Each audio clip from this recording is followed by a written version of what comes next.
gai mà câu tính Gia Lai. Câu nào thông plei toai thông ra yuan miền Tây, mùi ra yuan miền Bắc, gơi ra miền Nam.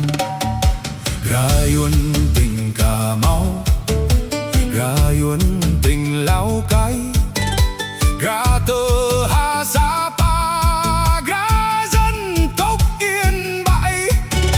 Ơi ra hiếm Gia Lai, bờ nai hiếm Đắk Lắk, vui thông ra ê đê á đâm ngụy bê đê.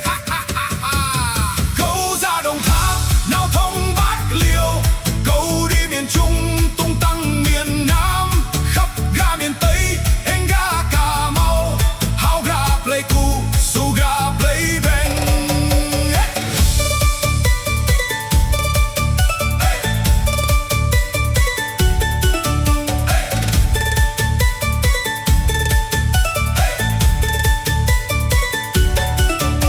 Câu nào vô Quy Nhơn, khắp Cơ Mẫu Bình Định, câu nào uy Quảng Ninh, nào Quảng Nam, câu nào vô Kon Tum, nào uy ga Mắng Đen, câu nào thông Đà Lạt, khắp Cơ ga Bình Dương. Ga hiếm bờ Gia Lai dùng dễ thường bén hay, ga hiếm ở miền Tây hiếm sơ cơi plai beng.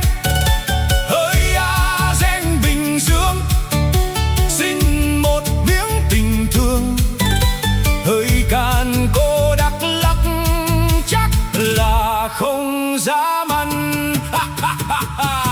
Câu nào Đồng Tháp nào thông Bạc Liêu, câu đi miền Trung tung tăng miền Nam, khắp ga miền Tây anh ga Cà Mau, hao ga Pleiku su ga Pleibeng. Xích y nào Lâm Đồng, xích y nào Đắk Nông, nào nguy thông Pleiku su bờ nai Pleiku. Ga hiếm bơi Gia Lai, Hà Giang hiếm Đồng Nai, ga hiếm Thừa Thiên Huế,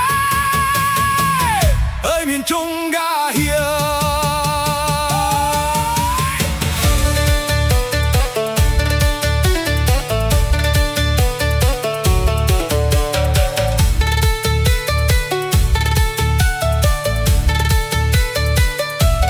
Câu nào Đồng Tháp nào thông Bạc Liêu, câu đi miền Trung tung tăng miền Nam, khắp ga miền Tây